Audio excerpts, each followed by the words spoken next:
2019년은 아직 코로나가 뭔지도 모를 때였습니다. 저는 이맘때에 영화 한 편을 가족들과 함께 보았습니다. 봉오동 전투. 홍범도라는 장군이 봉오동 전투를 승리로 이끄는 드라마틱한, 그리고 우리에게는 국뽕을 자극하는 굉장히 완성도가 높은, 그리고 내용도 감명 깊은 그런 영화였습니다.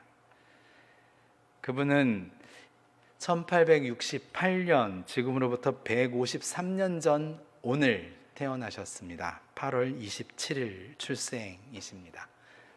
딱 그 생일날 제가 이분을 기억하며 말씀을 나누게 되었네요. 그분은 그렇게 넉넉한 형편에서 자라서 금수저같이 사셨던 분은 아닙니다. 장군상도 아니었던 것 같습니다. 고아로 자라났습니다. 부모님을 일찍 잃었는지 버려졌는지 어떻게 되었는지는 잘 모르겠지만, 그렇게 혼자 살면서 머슴 생활도 하고 굉장히 어려운 젊은 시절을 보냈습니다. 그러다가 총을 가지게 되면서 포수 생활을 하게 됩니다. 그런데 그 포수로 총을 얼마나 잘 다뤘는지 호랑이를 잡는 산포수가 되어서 호랑이 잡는 그런 대장이었었습니다. 그분이 1895년에 명성황후 시해 사건 이후 머슴으로 살고 고아로 자랐음에도 불구하고, 그리고 포수 생활을 하고 했던 사람이 왕비가 시해당했다, 일제에 의해서, 다른 나라 사람들에 의해서, 그 형편에 이 나라의 이런 상황들에 반응할 수 있을 정도였으면 비범한 사람이었었던 것 같습니다. 의병을 일으켰습니다. 그리고 포수들을 모아서 독립군을 결성하려고 산으로, 그리고 이 한반도 땅을 벗어나서 연해주로, 만주로 다니면서 독립전쟁을 해야겠다는 사람들, 분명히 가족들이 참혹하게 짓밟히고, 같은 민족이 또 그들을 돌봐야 되는 왕과 그 왕족들이 처참하게 짓밟혀지는 것을 보면서 마음에 새로운 마음, 이것을 극복하고 새롭게 세워야겠다는 마음이 있었겠죠. 그 마음으로 사람들을 모았는데 이분이 대장 기질이 있었던 것 같습니다. 사람들을 잘 이끌고 호랑이를 몰던 그 작전들이 또 있어서인지 전투를 잘 지휘하고 이끌고, 또 지휘력도 있어서 사람들을 통솔하고, 또 전략을 잘 짜서 사람들을 유인하거나 동물들을 유인하는 것처럼 군인들을, 특별히 일본이 간도에 보낸 월강 추격대라는 독립군 토벌대, 굉장히 정예부대로 알려진 이 특수부대를 유인해서 전멸시킵니다. 그날이 1920년 6월 7일이었습니다. 만주 봉오동에서 산으로 둘러싸여 있는 그 골짜기로 월강 추격대대 일본군들을 유인하는 데까지 성공하고, 그리고 그들을 산 위에서 저격을 하여서 모두 많은 피해를 입고 돌아가게 만들죠. 그뿐만 아니라 넉 달 뒤 10월에 김자진 장군이 이끄는 불로궁전서와 함께 합류하여서 청산리 전투를 또 대승으로 이끄는, 그래서 우리나라는 임시정부가 이 1920년부터 우리나라는 정식으로 독립운동을 시작했다라고 원년으로 삼았습니다. 첫 승리였고, 우리가 독립운동을 하면서 적에게 승리를 거두면서 전쟁을 이끌었던 첫 해였습니다. 그러나 그것은 그 해로 멈춰버렸습니다. 일제는 총동원을 해서 그 간도 지역 일대에 남녀노소 할 것 없이 모든 사람들을 학살하기 시작했습니다. 어쩔 수 없이 가족들과 모든 서민들과 죄 없고 싸울 줄 모르고 약한 사람들을 보호하기 위해서 전쟁을 멈추고 다시 전세를 가다듬으려 피하여서 러시아 땅에 있는 중에 거기서 다시 독립운동을 일으키지 못하고 결국엔 러시아에 의한 강제 이주 정책에 따라서 카자흐스탄 땅까지 이주하게 됩니다.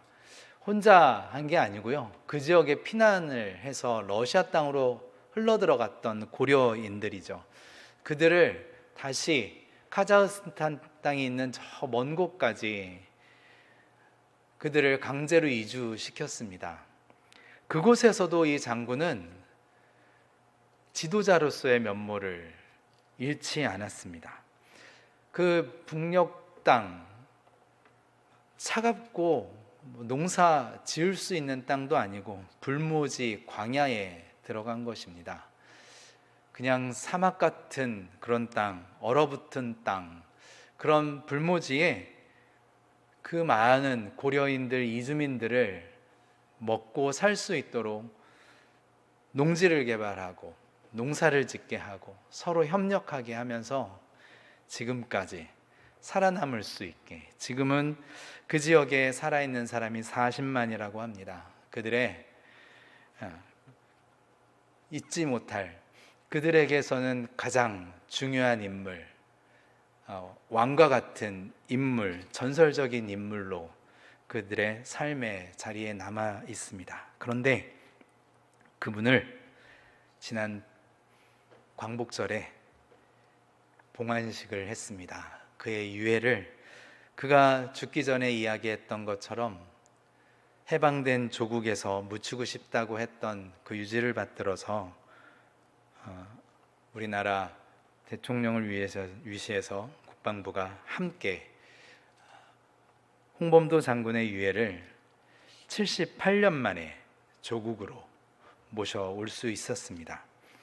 많은 어려움이 있었다고 합니다. 원래 봉오동 전투 100주년이 되는 2020년, 작년이죠. 작년에 모시고 와서 큰 행사를 하려고 했지만 코로나 상황으로 인해서 양국이 다 쉽지 않았기 때문에, 그래서 올해 거행하게 되었습니다. 알려지지 않은 것이 참 많은 사람들이 이 일들을 굉장한 거사로 우리가 치르고 민족의 행사로 삼았으면 좋았을 것을, 그렇게 준비되었지만 우리가 그만큼 알거나 관심을 갖지는 못했던 것 같습니다. 이분은 우리가 알고 있는 이순신 장군만큼이나 대우받아도 부족함이 없는 분입니다. 일제에 있었던 우리나라 민족의 그 아픔을, 그는 양반도 아니었고 무사도 아니었음에도 불구하고, 고아로 자라났음에도 불구하고 이 나라의 백성들, 잘못되어 있는 나라의 모습들, 정의를 바로 세우기 위해서 할 수 있는, 자신이 배우고 가지고 있는 기술을, 그리고 함께 동역자들을 만들어서 이 일들을 감행하고 싸웠습니다.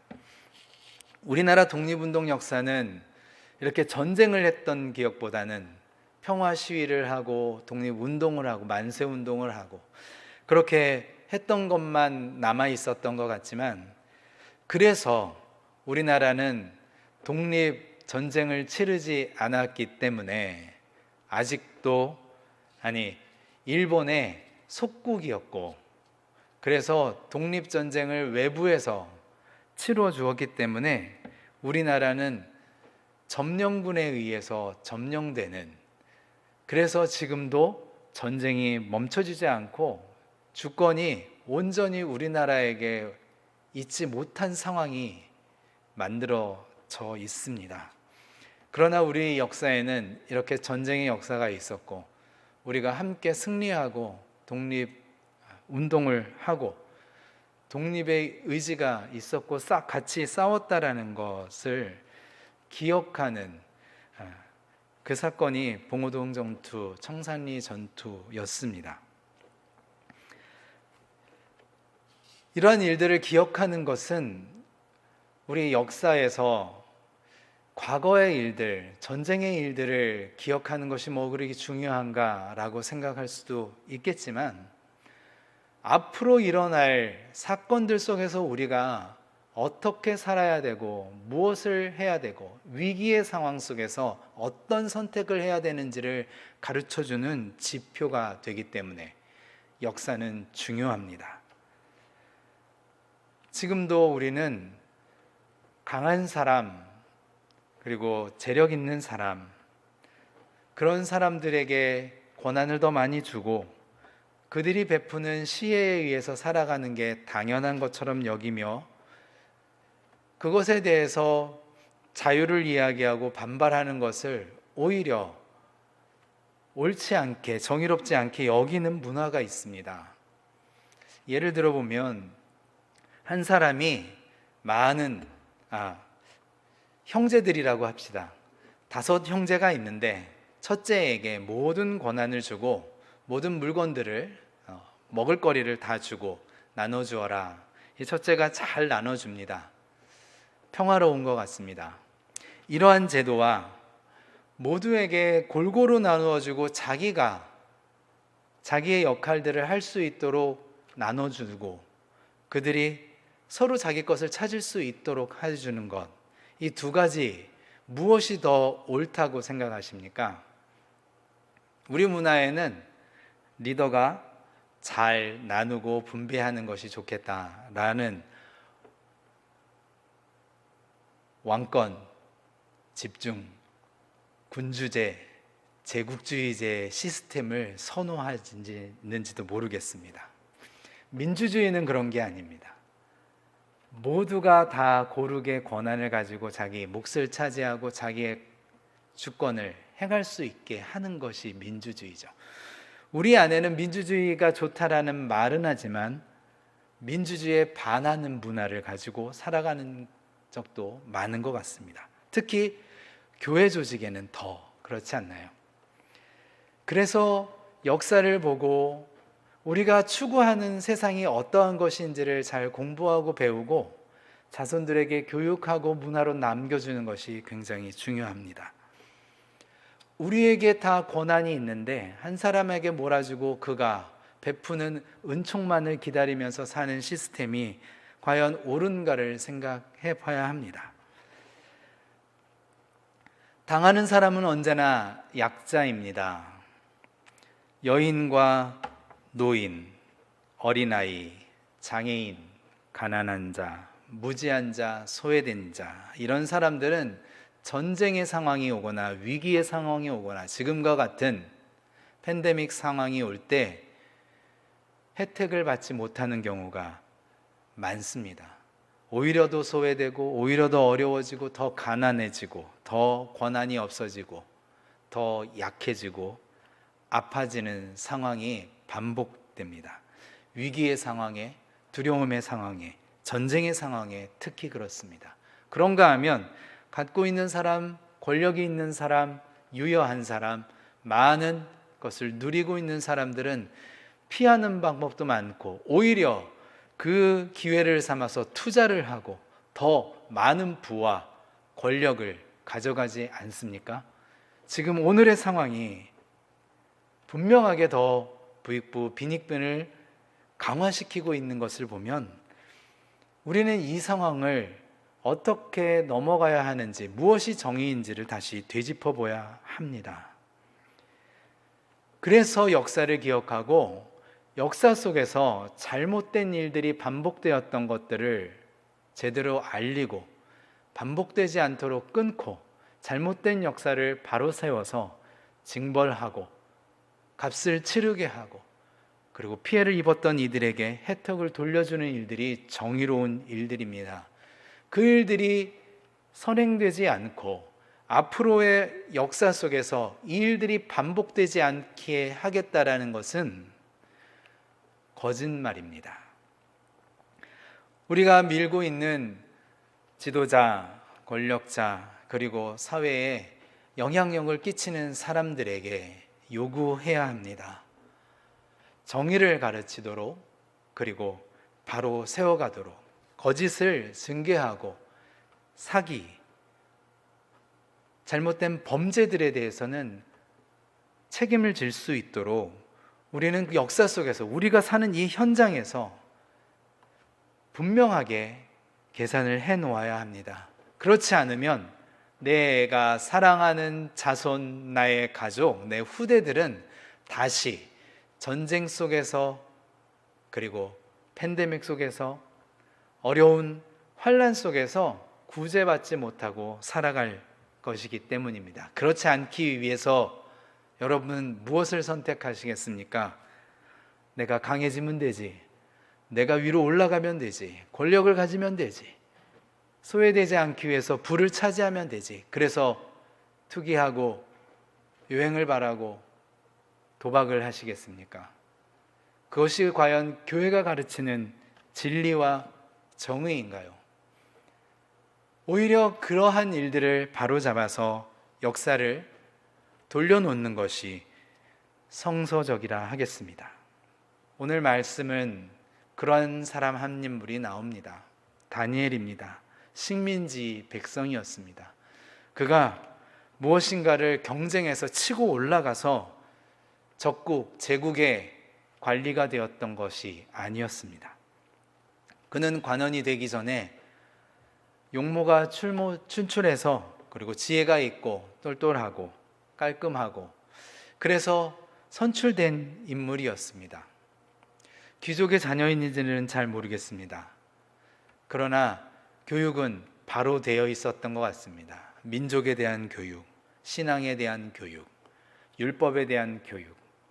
그래서 그가 받았던 진리, 정의를 잃지 않고 그에게 주어지는 상황이 굉장히 호화롭고 그것을 선택하면 안전함에도 불구하고 나는 고기를, 술을 가까이 하지 않으며 내가 받은 율법의 교육에 따라 나는 채식을 하고, 그럼에도 불구하고 내가 뛰어나지 않고 합격이 되지 않으면 나는 이것을 포기하겠다 할 정도로 목숨을 걸고, 그 첫 소년의 시절에 여기서부터 다른 사람들을 뛰어넘어 초월하여 리더하는 리더십이 있었던 사람입니다. 이것이 바로 신앙이요, 율법이 가르치고 성경이 가르치고 하나님이 가르쳐 주신 진리의 길이었습니다.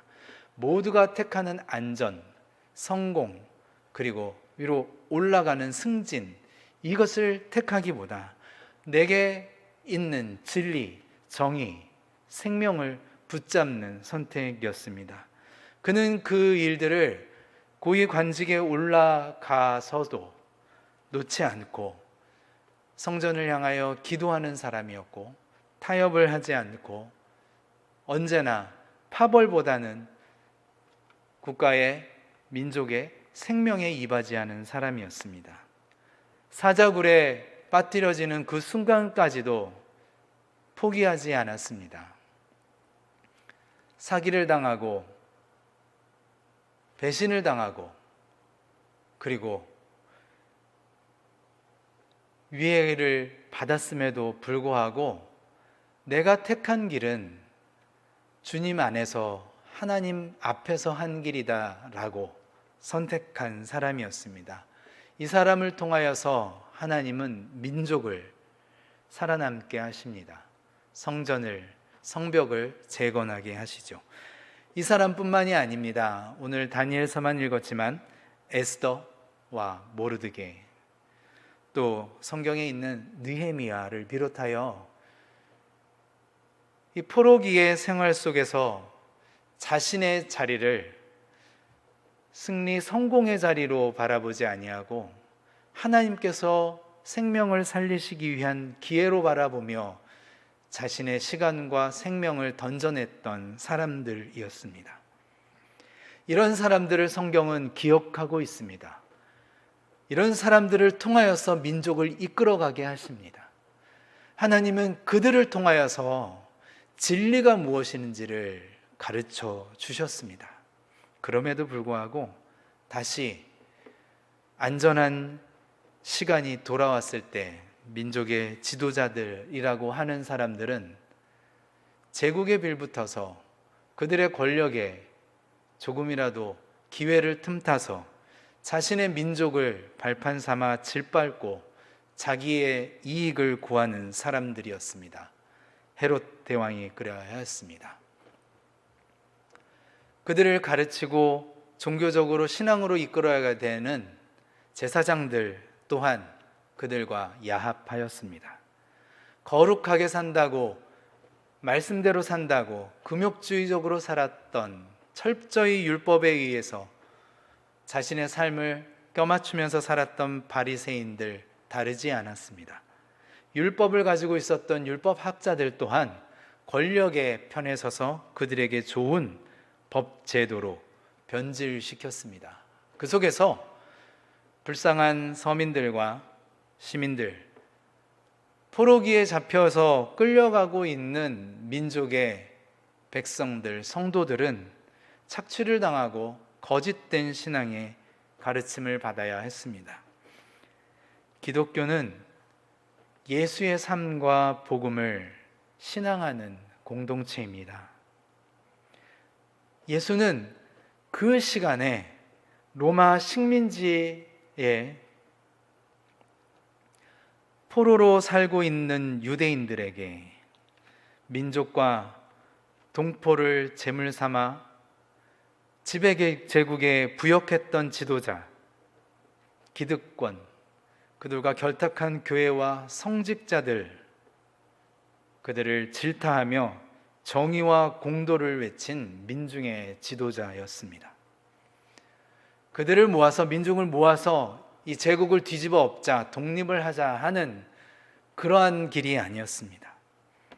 이권 투쟁, 정치 당파, 갈등 때문에 흐려진 생명을 존중하는 구제와 돌봄을, 정의와 평화를 세우는 그러한 교회, 성전, 지도자, 제사장들이 아니었기 때문에 언제나 우리는 이것을 외쳐야 함에도 불구하고 힘에 의해서, 형편에 의해서, 상황에 의해서 어쩔 수 없다라는, 이것이 우리가 살 길이다, 이게 더 편하다라고 선택하며 진리와 생명, 자유와 평화를 양보해 버렸습니다.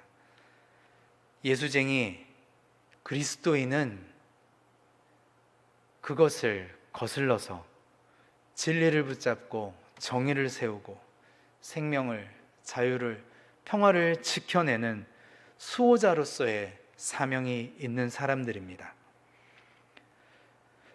교회의 역사에는 2000년 동안의 교회의 역사 속에는 감염병으로 수많은 생명들이 위협을 받고 소외되거나 전염병을 막기 위해 격리와 소외, 몰살을 자행하는 공권력에 대항하여서 용감하게 치료와 돌봄으로 헌신했던 신앙의 역사들이 많습니다.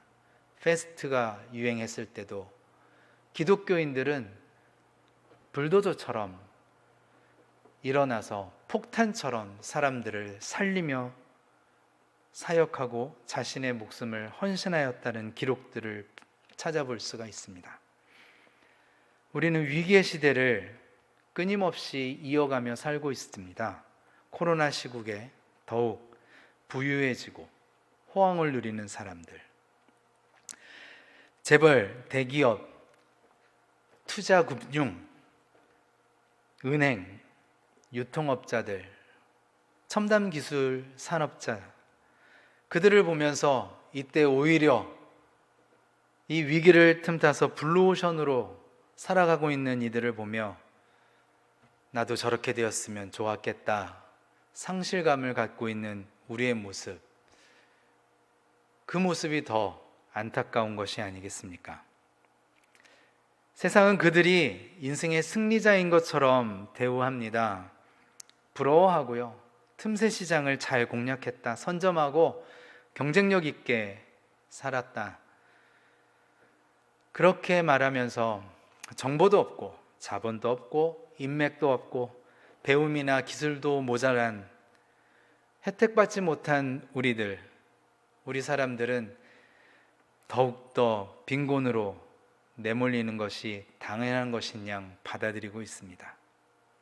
그리고 그들에게 더 멈춰라, 참아라, 기다려라, 격리해라 요구하고 있습니다. 불공평하지 않나요? 불공정하지 않나요? 이런 세상을 교회는 더 가중시키고 있지 않나요? 다 같이 멈춰야 되는 시간들 맞습니다. 기다려야죠. 참아야죠. 생계를 위해서 필수적인 움직임을 해야 되는 사람들에게 양보하고, 그리고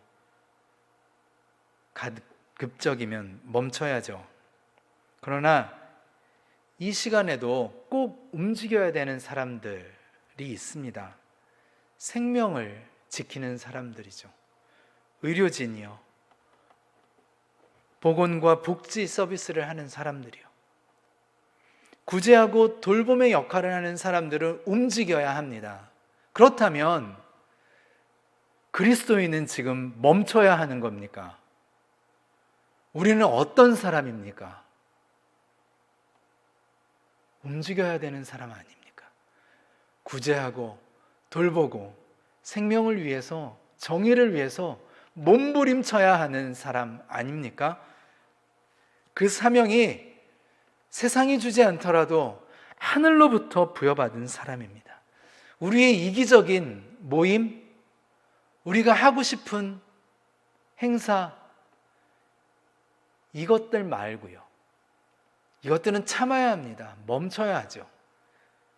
그러나 죽어가는 사람, 소외되는 사람, 더 빈곤해지는 사람, 안타까움의 순환 속에 낙심하고 있는 사람들에게는 달려가야 합니다.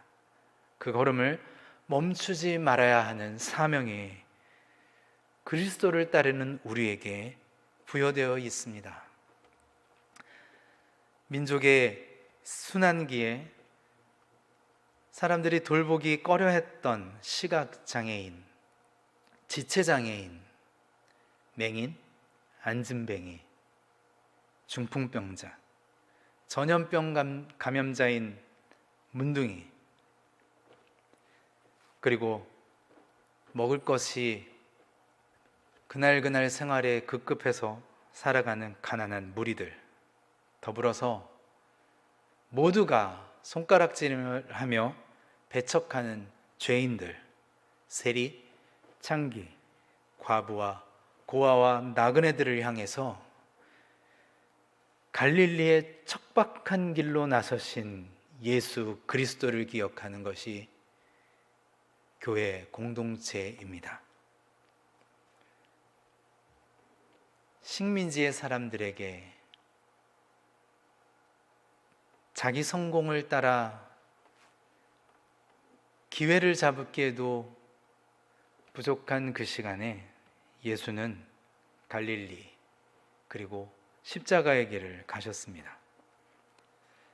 오늘 말씀에 많은 사람을 옳은 길로 인도하는 사람은 하늘의 별과 같이 빛날 것이다,